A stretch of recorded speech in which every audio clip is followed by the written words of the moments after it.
Me Up Radio 24/7 on iHeartRadio every Tuesday at 4 p.m. Eastern Standard Time. Welcome to New Artists Meet the Pros with your host, your girl here. I am Michelle Ayers. We're bringing it to you live right here on Power Me Up Radio Talk 24/7 right here on iHeartRadio. We got a great show lined up for you today. I'm so super excited. Boy, I got a guest, a powerhouse, a guru. We have Mr. Angelo Ellerbee with us today. Say hey, Angelo. Michelle, I am so honored to be in the presence of a queen such as yourself. I thank you for inviting me to come on, and I'm in for some good old down south talking. All right, exactly. So I know that this is going to be a whole lot of information, especially for those new artists that are watching right now. Right now, we're talking to Mr. Angelo Ellerbee. What do they consider you in the music industry? They say you are the. Well, they say that I'm the Henry Higgins of modern day time.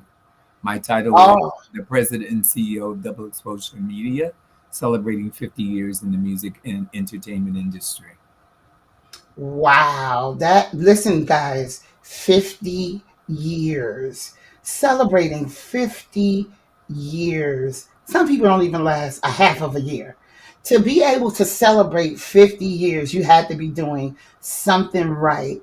So, Mr. Ellerby, tell us where and how it all started.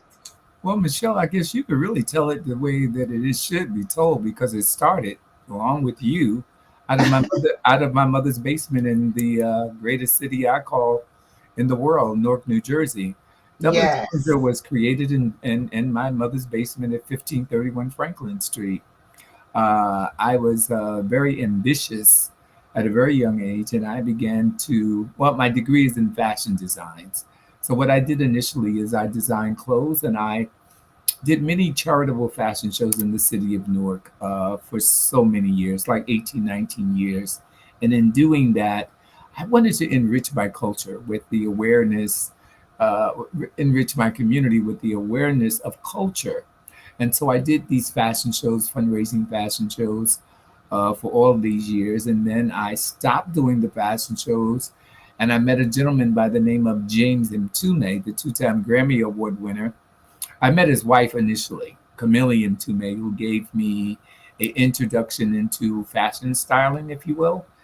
She came to one of the shows, which was well attended. It was like 2,000 or 3,000 guests at the show. She came in the dressing room and she said, my name is Camille Mtume. And I said to her, oh, nice meeting you. She said, my husband is James Mtume. So I looked over to the person to the left of me, the right of me, and simply said, who's Mtume? And then they said, Ansel, he has the biggest record out now. It's called Juicy Fruit. And as we know, the record now, it was taken, it has been sampled by Biggie Smalls and so many others. And she asked me if I would style Mtume's next album cover, which was You, Me, and He. And I did. We became like brothers and sisters. We loved each other from the front to the back. I love, and still do love Camille for just her sisterhood that she brought to the table. And I gave her all of what I had to give from a brother's standpoint. And we became friends. And then one day, Mtume came to me and said, hey, man, if you're doing all this stuff for Camille, why don't you come and manage me? I said, I don't know nothing about no music. And I didn't make music. But Uh-huh. Mtume, I went to the James Mtume Institution of Learning the Music Industry. And he would Oh. send me over to Sony Epic each and every single day.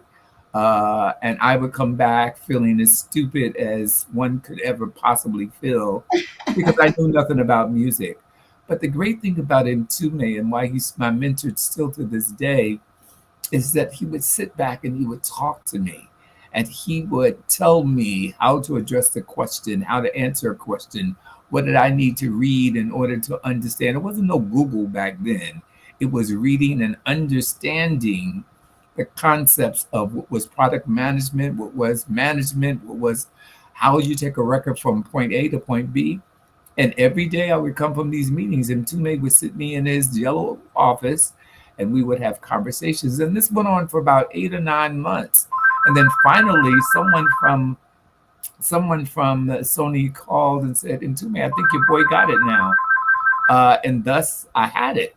And Wow. I became to run his corporation, which was Ifland called back then. And that was Sawathan, the New Morant's crew, and Jekyll and Hyde, and a bunch of artists. And I started to manage and to make the group, and then all the other entities along with it. The great thing about my relationship with Ntume, he was the father that I never had.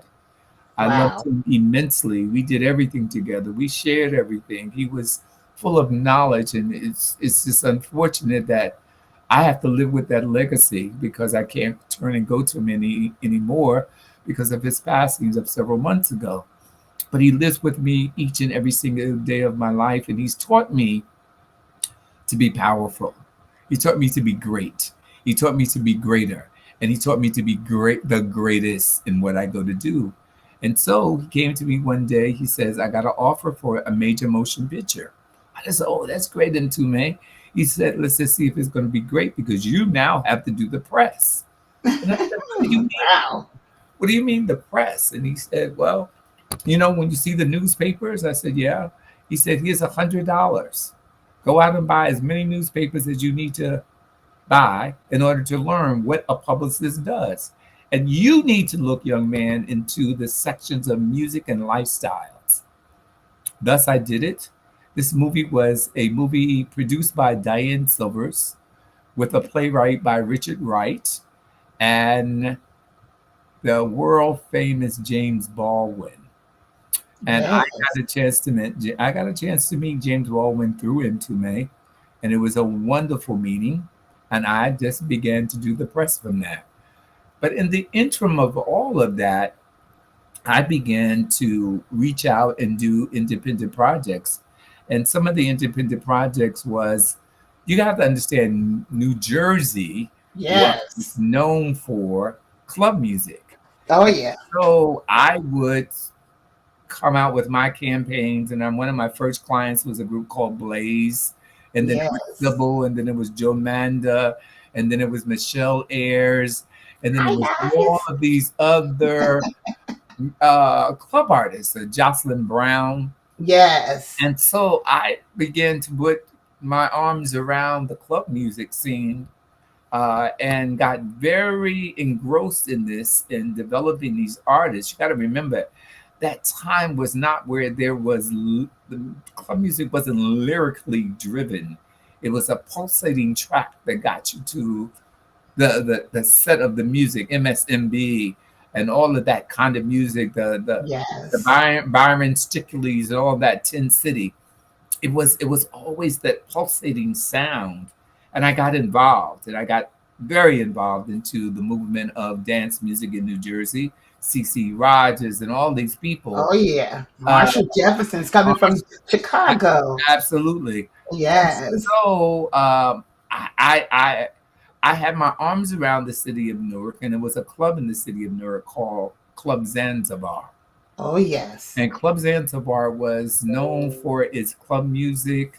It was known for the place to go to dance, to be juvenated, to get your to come down off of where you were and get Oh into the yes. sounds of the music with the Larry Pattersons and the Larry Levans, and all these people would gather in the entertainment and the whole other bit. And I think you did a couple of shows there at Zanzibar as well. Oh yes. Legendary shows. It was just Yeah. amazing. Yeah, so from that point on, I got involved in many aspects of publicity, and it was the next level for me. I moved into being the senior vice president of Island Black Music. And then I went from there, I went to Chrysalis Records. I handled people like Sinead O'Connor, and then people like Pat Benatar. And the list went on and on. And then while at Chrysalis, there was a young man by the name of Roland Clark. Oh yeah. Had a huge record out. Yes. I was very particular about my alignments within this company because back in that day and time, black folks didn't have a space. They had a section of the Right. industry. They had the black music department and they had the pop music department, and we were not, as black executives, allowed to go into what was pop. But I was very smart and very astute in my movement in and moving up the ladder. And I didn't stay in the area that I was supposed to. I went to another floor, and that was called the executive floor. As grand as I am, I was not going to sit in a cubicle. I needed to have an office. So I went throughout the building and went on the executive floor, found a space there, and the secretary said to the chairman, he said, "Well, the co-chair doesn't come into the office but once every 6 months. So why don't you take the office?" So it was Wow. positioning, and I positioned myself, and then I met the senior CEO of the company, and he said each and every single day he would see me working extremely hard, and he allowed me to come into the pop music division side, their marketing. Yes. And when I walked inside of the door, everyone said, "I think you're in the wrong meeting, Angelo." And then he popped up and said, "Oh, no, he's in the right meeting." And then that's when I began to work with Sinead O'Connor and Bat at Benatar. And I had did such a great job on Roland Clark. I just Hmm. started to give them all of my influences and all of my thoughts and ideas and my suggestions as to the movement of taking what was pop and bringing it to what was black and taking what was black and bringing it into pop. So, as I did receive a promotion to a vice presidency there at Chrysalis. At the same time, my company Double Exposure was still being developed and being watched over in my mother's basement. So I was doing two jobs at one time. Clearly, for me, I knew what my goal was in life and was to be accomplished and to be a contributor and to be a provider for young people in the music industry. And because the music industry is so vast when it comes down to PR, black folks have a understanding or want to have an understanding that what's white is right, what's black get back. And Wow. what I mean by that, we do not engage our black PR companies or our black marketing people or black radio people. We go to engage those of another pigmentation. My thing was to make things totally different in my perspectives as an executive. And as you see the merging of everything at this stage of the game, it seems to what now work. Now, Yes. hip hop, which was totally out of the pocket that they would never ever listen to or never ever play, time has allowed it to change and integrate, and so the popular it's no longer separate. While the money is separate, it's no longer separate to the point that there's a divide and conquer.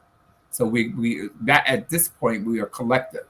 We must give each other people who look like us the chance to prove themselves, to be providers. Exactly. We must utilize their services and their talents. We should not shut the door because we think that someone white can get us there a bit quicker.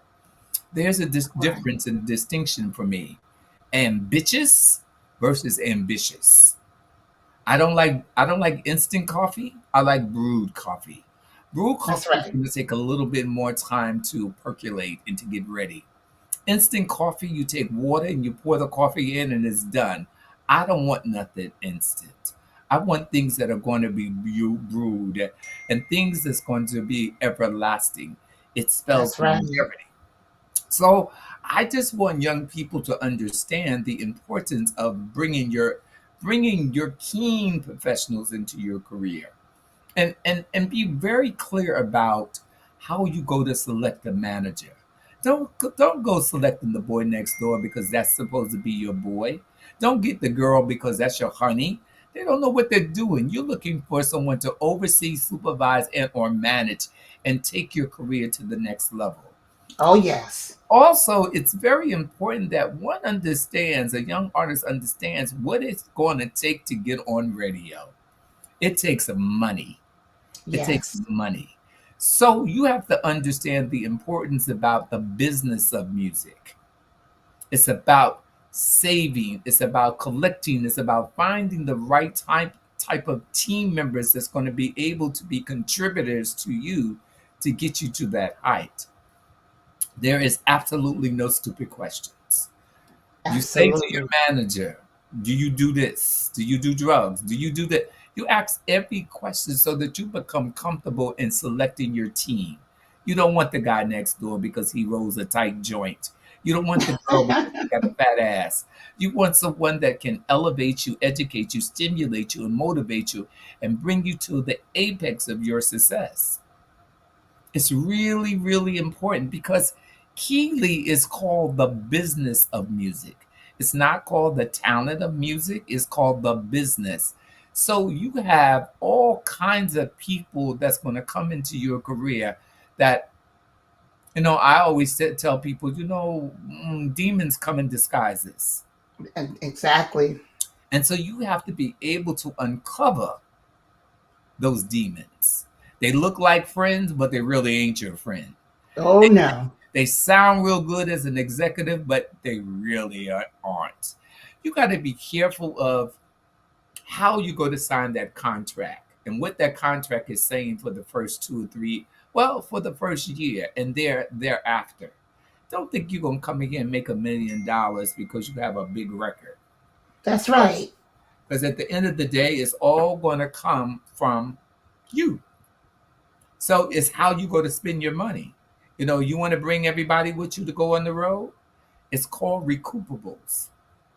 That's right. That means that they're going to recoup from whatever you go to make. Whatever, if you sold 1 million records and you're supposed to get this percentage back, they're going to take theirs before you get yours. So it's an education. It's like the series, the other side of it all for me is knowing the importance of your mannerisms, your Oh, diction, your yes. speech, your your tonalities, your deliveries, knowing what it is for travel, what it is for publishing, your percentages, your business. All these things have to be considered and they have to be on defined investigation before you decide to say, this is my team member. This is how I look at it. There is a courtship, there's an engagement, and then there's a marriage. I'd rather court my manager for 6 or 7 months. Then I want to go another 4 months. I want another 4 months, and I want to engage it with them. That's What right. I mean by that, you go out and you get the jobs for me, and I'll give you your percentage, and then I'm going to decide if I'm going to marry you. And that marriage is to last. It shouldn't really ever be a divorce. But now I can trust you. I understand you. I understand that you can bring it to the next level. I understand that you know people, that you can make things happen for me. That's right. Exactly. Now, I also, for those that are listening, I wanted to ask Mr. Ellerbee, tell us some of the great artists that you've worked with in the past and some of the things that you've done, some of your accomplishments. I'd love for you to share that with our audience. Well, I think everyone will be aware of some of the people that I'm going to recite. Michael Jackson, All right. Whitney Houston, Yes. Dionne Warwick, Mary J. Blige, Alicia Keys, Genuine, Drew Hill, Mr. Biggs, Karen Clark Sheard, Donald Lawrence. The list goes. I've been doing this for a while. Oh, I yes. continue to do it. And I'm very, very excited about not necessarily the name artist, but I'm very excited about the no name artist that I can develop and that I can mold and shape and educate and motivate and get them on the right page. So yeah, of course, I managed DMX for 5 years. I was his publicist for 2 years. I Getting ready to ran. bring that up. Definitely getting ready to bring him up. Yeah, We miss him so much. We yeah, yeah, do. yeah. A wonderful, wonderful guy. I developed. I should say I was his president and his chairperson of Bloodline Records, where my job was to oversee, supervise, and manage his artists and the day to day wares of his company. When we go into the Latin, or I should say, into the reggae market, Shabarangs and Patra and culture, and let me see, Junior Gong, the Marleys, Sadella Marley, so the list is continuous. No, there has been no genre of music that I have not worked in. That is super amazing. Wow. And you also, I know you talked about a movie earlier, but you want to tell us about how deep you got into movie production? Sure. I was because of my alignment and my associations with DMX.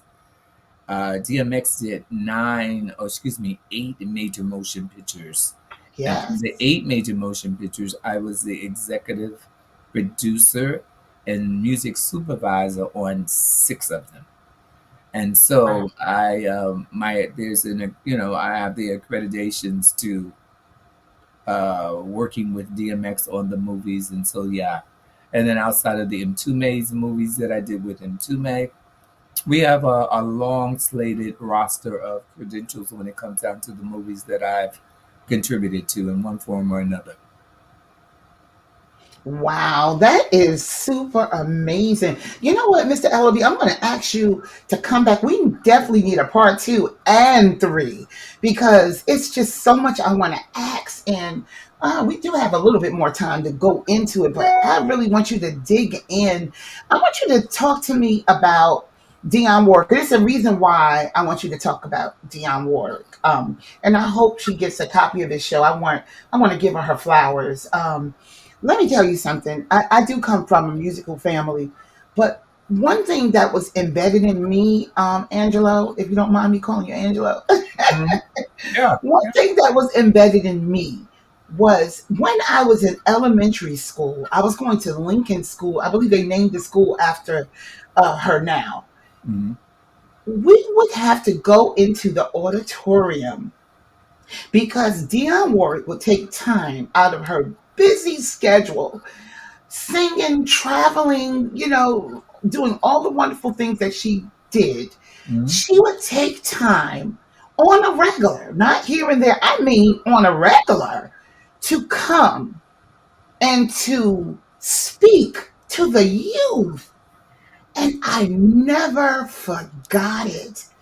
I want to say that I really appreciate her along with John Amos because they really, really took the time out to speak into the lives of the youth, and I've never forgotten it.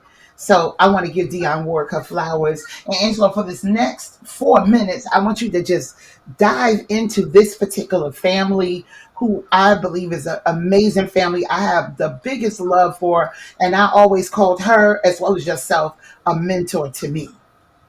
Well, I have been the publicist for Dion Work for 39 years. Wow. I am romantically in love with Dion, and I think Dion would say that she's romantically in love with Angelo.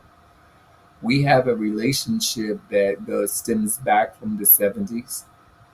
We learned about each other and we respect each other, and I respect her wholeheartedly because she's an engine that don't ever stop. I'm She telling you. gets, she gives me the energy. You spoke about her school. She still to this day goes back to that school. We have Wow. we have fundraised for that school last year and continue to fundraise for that school. And this year, Dion has a she is a diamond amongst rhinestones. Wow. Is a strength and an energy that is nothing is in fact. But you also have to understand where she came from. Her mother is was a starch, no nonsense kind of woman. Oh, Uh, yeah. I loved her mother equally as I loved Dion because her mother was so honest and so pure with me. When I first started with Dion, she would call me every single morning and she would say, "Son, do you have your coffee?" And I said, "Yes, Miss Morgan, I have my coffee." And we would sit and we would talk for 2 hours before my employees would come in. And she would just tell me all the things that I should be aware of as it related to her daughter. Outside of being her mother, she was also her manager at some time or another. And so my experience with Miss Warwick has always been one of a learning experience. That is so I'm able, amazing. I've learned so much from her. And maybe she will tell you that she's learned some things from me as well. We are partners in business and partners in what we go to do. We share, we care, we love, we're devoted to one another. But she's a phenomenal, phenomenal woman. I had the pleasures of working with Whitney Houston and Robert Crawford. Yes. They had a group that I used to oversee and manage a couple of their groups when Whitney had a label, and they had a group called Into You, which had big success. I think they wound up having a platinum record, but it did. But I don't know. The group fell apart at some point or other. But Right. Robin and Whitney was always very supportive of whatever it was that I was doing. It was Vincent Herbert who introduced me into the whole management side of what was happening on Whitney with Whitney and Robin. Right. So it's Exactly. so many, and the great thing about Vincent, as you know, Michelle, I raised Vincent. He used to work for me in my basement in Oh my yeah. house, in my mother's house. So, it just I just tell people you never know who's going to give you your glass of water. You Gotta sure be do. nice and humble, and caring and giving to people. It doesn't cost you anything to give back. It doesn't. Oh wow, we're out of time. Woo, Angela, we have got to bring you back part two, part three. Thank you guys so much for listening into New Artists Meet the Pros here with I am Michelle Ayers. Thank you, Angelo. We My, love you. Thank you so much for being here with us. my pleasure. My pleasure, Miss. Thanks for listening to New Artists Meet the Pros with your host, I am Michelle Ayers. Catch us next time.